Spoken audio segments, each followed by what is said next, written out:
হরে কৃষ্ণ কৃষ্ণ কৃষ্ণ হরে হরে, হরে রাম রাম রাম হরে হরে।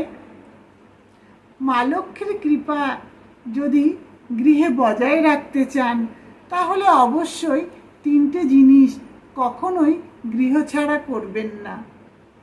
এই তিনটে জিনিস যদি গৃহে রাখতে পারেন মা লক্ষ্মীর কৃপা অবশ্যই লাভ করতে পারবেন। তাই আসুন জেনে নিই এই তিনটি জিনিস কি কি। তাই প্রথমেই বলবো, আমরা আর্থিক দিক থেকে যা কিছু লাভ করি না কেন সব কিছুই মা লক্ষ্মীর কৃপায় লাভ করি। তাই মা লক্ষ্মী হলেন চঞ্চলা। মা লক্ষ্মীকে গৃহে যদি বেঁধে রাখতে চান তাহলে অবশ্যই তিনটে জিনিস ঘরে রাখতে হবে। আর এই তিনটে জিনিস যদি ঘরে রাখতে পারি তাহলে কি হবে জানেন?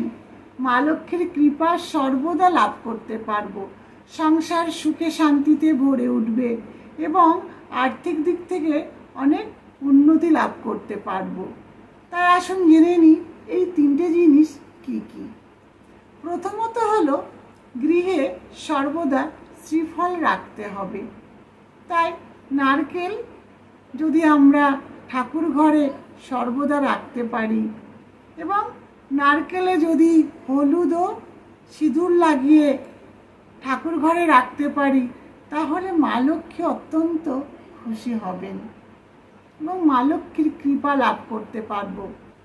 দ্বিতীয়ত হলো, যদি আমরা ঠাকুর ঘরে মা লক্ষ্মীর আসনে সর্বদা একটি করে পদ্ম ফুল রাখতে পারি, তাও যদি সম্ভব না হয় প্রতিদিন না পারলেও অন্তত বৃহস্পতিবারে লক্ষ্মীবারে যদি আমরা মা লক্ষ্মীর আসনে যদি একটি করে পদ্ম ফুল রাখতে পারি মা লক্ষ্মী অত্যন্ত প্রসন্ন হবেন এবং মা লক্ষ্মীর কৃপা আমরা অবশ্যই লাভ করতে পারব। আর তৃতীয়ত হলো কর্পূর। কর্পূর যদি আমরা গিয়ে রাখতে পারি মা লক্ষ্মী প্রসন্ন হবেন এবং মা লক্ষ্মীর কৃপা লাভ হবে। তাই বলবো এই তিনটে জিনিস খুব সহজ, পদ্ম ফুল, নারকেল আর কর্পূর।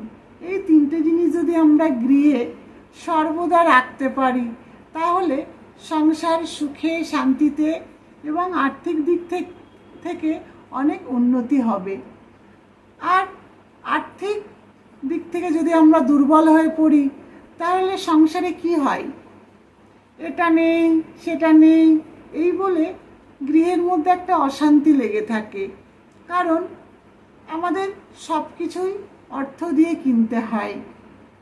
তাই অর্থ যদি না থাকে সেখানে শান্তি চলে যায়। তাই বলবো মা লক্ষ্মীর কৃপা অবশ্যই লাভ করতে পারবেন। এই তিনটি জিনিস ঘরে রাখুন এবং মা লক্ষ্মীকে ভক্তি ভরে ডাকুন, অবশ্যই মা লক্ষ্মীর কৃপা লাভ করতে পারবেন। হরে কৃষ্ণ। সকলে ভালো থাকুন, সুস্থ থাকুন।